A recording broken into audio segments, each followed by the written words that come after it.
So a little history about Run to the Water and where I got the name from. Run to the Water is a song by the band Live, and the lyric goes, "Run to the water and find me there, burnt to the core but not broken." And that lyric just kind of hit home with me.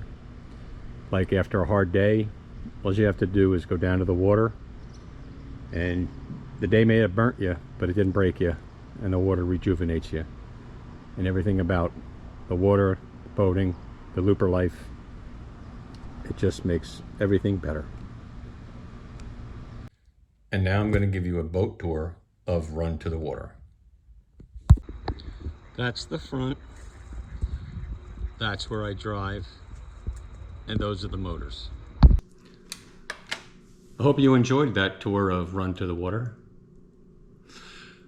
The purpose of this video, though, is to, one, get some practice videoing and editing, but number two, document the installation of a night vision camera on Run to the Water. Run to the Water, by the way, will not be our looping boat should we decide to go on the loop. But I wanted to get some practice film and videos, so I'm going to install this night vision camera and you're going to come along with me. So let's get to the unboxing. To begin with, I selected a Bodai 360 night vision camera. It's a small business down in Florida. Very helpful, very customer support, good customer support. The camera comes in this beautiful hard plastic, looks like waterproof case. And what you get is the camera. Now the camera can be mounted this way, or you take these two bolts out, you flip the camera upside down, and it can be mounted that way. Comes with a 4-pin connector here, HDMI port here. So that's the camera. Boop. Comes with a wiring harness, which will basically tie into your HDMI, your MFD, your device, your navigation device. The camera will display a picture on that, and it will do that via HDMI or analog, I guess would be the other one. We also have a switch which turns the camera on and off, and they get wired to that. And what else we have? Some screws, a spare bolt, an extra bolt for the side should you drop one into the drink, and a whistle. Sorry about that. Now, like I said, the night vision camera can mount directly into your MFD on board that you already have, and you'd be done. Or you can opt for a monitor that is also sold by Bodai 360, and I did that. I opted for the separate monitor, dedicated monitor, so that I could have my navigation at night on my MDF and my Garmin, and also have the dedicated monitor for the night vision camera. The monitor comes with an HDMI cable.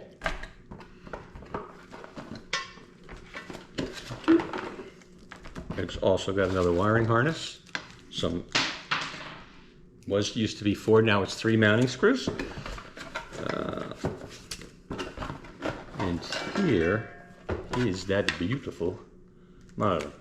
Monitor was not very expensive in my opinion, like under $400.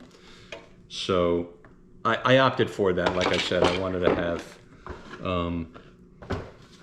a dedicated monitor for the camera. Now, I wanted to mount that monitor in my dashboard next to my Garmin, because I have space to do that, and you'll see that later.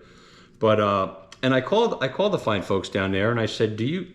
And maybe I used the wrong terminology, but I said, "Can you flush mount this?" I should have said, "Can you recess mount this?" But I said, can you flush mount it? And they said, sure. What's your address? We'll send you some stuff. And no cost, no fee. They just sent me some additional mounting brackets, which aren't going to accomplish what I wanted to accomplish. But that's okay, because I think I have a plan on where I want to mount the monitor anyway. And it might even be a better solution than to recess mount it. So that's it. That's the unboxing. A couple of tips that they tell us is figure out where you're going to mount the camera, and do a dry run before you run any wires. Hook it up.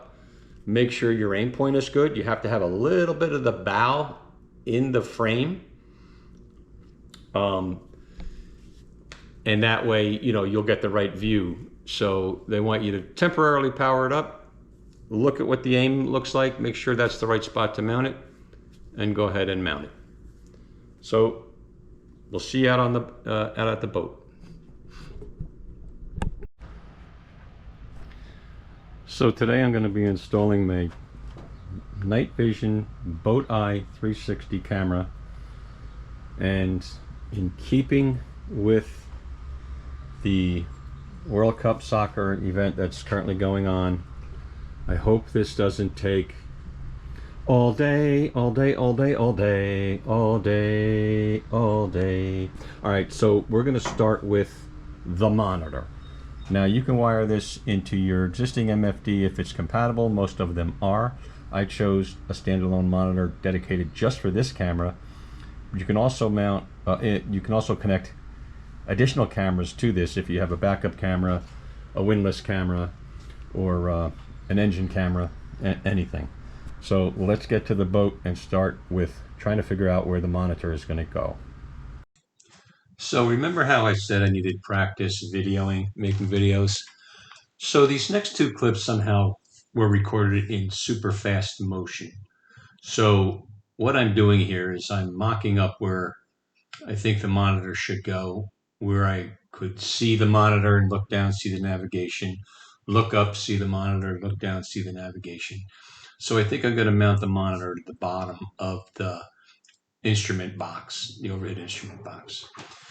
I did the same thing with the clip for the camera. It was on super fast motion, so I don't know how I did that. But anyway, a couple options with the camera. I could mount it on the brow that the spreader light is installed in, or I could mount it behind the spreader light, or my third option is I could mount it on top of the roof, on top of the hardtop. So I think I'm going to go for the spreader light. So the next part would be to take the spreader light out and see if there's a way behind the spreader light to get to the instrument panel. Okay, I was able to get the spreader light out, and if I look in here, hang on one second. If you look in here, which is going to be extremely hard to see, but there is not only a conduit, the conduit's full, I can't use that, but next to the conduit on either side is a void. It's also conduits going out starboard and port with nothing in them, but there's a void next to the conduit. So let's go look to see where that conduit goes. So I've taken out my instrument guts to the box so that I can get behind it and see that that conduit comes out right there, and that void continues on both sides.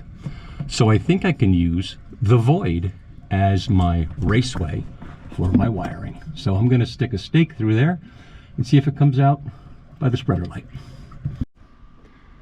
Okay, success. We got the snake through.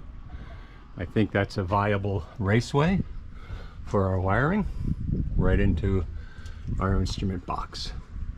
So next step would be to, I guess, get to mounting the old bracket. I'm gonna drill holes in my boat. That's always fun. Okay, I did forget a little bit of a step here. What Bowtie 360 wants you to do is to temporarily power up the camera and the monitor to make sure that the field of view from the camera is exactly what you're looking for before you drill any holes. So what I'm going to do is I'm going to hold the camera. I've already inverted the bracket. I'm going to temporarily power this up, hold the camera on there, look at the monitor, and see if I'm okay with the field of view, what the camera's picking up. Now what they want you to do is to get a little piece of the bow in the shot, like about maybe that much, to give you a reference point on where the boat's pointed versus what you're seeing on the monitor. So next step is to temporarily hook this up. You ABYC guys, you may see a wire nut or two. This is only temporary. Do not be alarmed.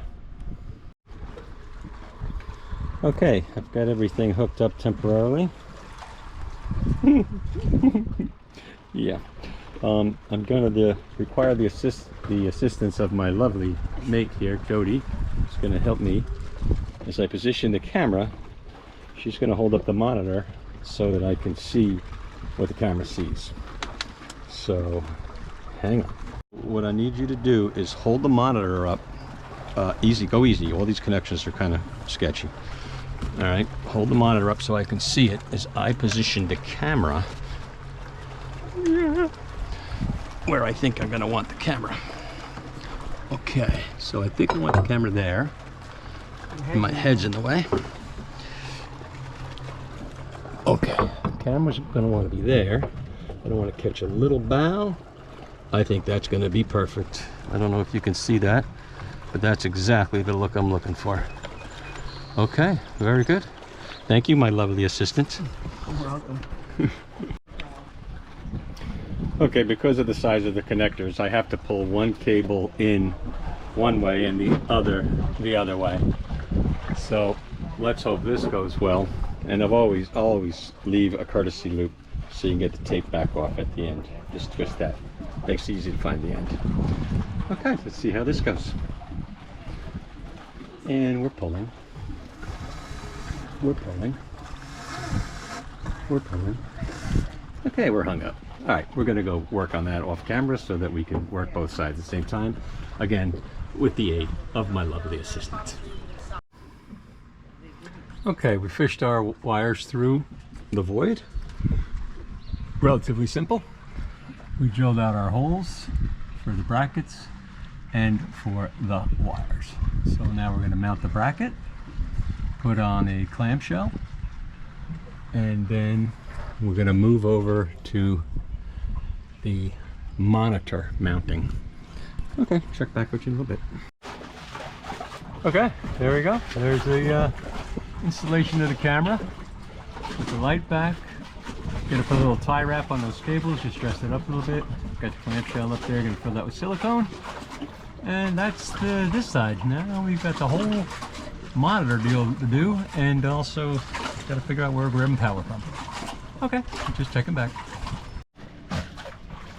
Okay, got the monitor mounted. Got the wires going up into the box there. We got a lot of cable here. They give you plenty of cable. Plenty of cable. So we'll tie wrap all that up. Got some tie wraps there. And then we'll figure out, well, these are going to be the AVs, the AV connections, which we're not going to use because we use the HDMI. They give you a little heat shrink tube there to, well, heat shrink that, and also they want that one heat shrink, so we've got a tube on there. Put a little tie wrap over there. And then figure out where we're going to get power from. I think there's a terminal strip in here. We'll have to look at that, but right now, that is our night vision. Boom, up, down, up. I got it cantered this way a little bit and down. This is going to be pretty hot shit. All right. Hey, little tip when you're doing tie wraps, if I just cut that off of there like that, that's going to be like a razor blade edge there. So what I like to do is I like to cut it pre-cut it, and then just twist it. Just twist it off, come right off, not sharp at all. Okay, we're done for the day. There was a terminal strip in that instrument box, but the wires on the switch that were provided were not long enough to reach. And rather than butt splice, I'm not a big fan of butt splicing on a boat. I'm gonna go get a marine terminal strip. I'm gonna land wires on both sides and use that as my butt splice or junction, if you will. There is a positive and negative up there. I'm gonna tap off of them, go to the switch, and then there are inline fuses for both the monitor and the camera, so they're fused accordingly by the manufacturers. I also don't have a place to mount the switch provided. Now I have some spare switches down by where the steering column is, but I really don't feel like fishing wires all the way down there just to pick up one of those existing switches. So what I think I'm going to do is fashion some sort of bracket inside of that instrument box and mount the switch to that. Then when I want to turn on the night vision camera and the monitor, I just open the door, hit the switch, close the door, and I'm in business. So maybe I can get that done tomorrow. We shall see. I'll take you along with me on the ride. Okay, so I finished up my project. There's the monitor mount. I think I showed you that earlier. There's the camera. Came out really nice. And luckily I had that terminal strip up there, so I had power up in my fish box or my electronics box. So I grabbed the power from there. I installed a terminal strip over there so I didn't have to butt splice anything. So I did all the jumpers the way they show you on the wiring diagram. And since I didn't have a switch, right, those two accessories, one's the windshield wiper and one's the windshield wiper fluid. And on this side, they're all being used. So I didn't really have a space for the switch. So I got a little piece of angle aluminum and fashioned a switch bracket for it. So the switch is gonna live inside the box here, which is fine because it keeps it out of the elements as well. And that is the final product. And then wait till you see what the image looks like. Okay, I've got the camera installed. And it's nighttime, and this is the view out of my front windshield on the boat. And as I pan back, and that's pretty much what you're seeing through the camera is what I'm seeing. Then as I pan back and look up, I'm seeing that, and that is remarkable. I can't tell you the difference between what I'm looking at on the monitor and what I'm looking at in real life. It's a sheet of black in real life with a couple of lights from my neighbor's houses. But when I bring it up here, holy mackerel. I could see the sky, I could see the water, I could see the docks, the boats. I mean, you can't even see those boats down there. That is amazing. Can't wait to go out and rip it up at night. No, just kidding. Yeah, so that's the final product. Very happy with that. All right, go out and get yourself a Boat Eye 360.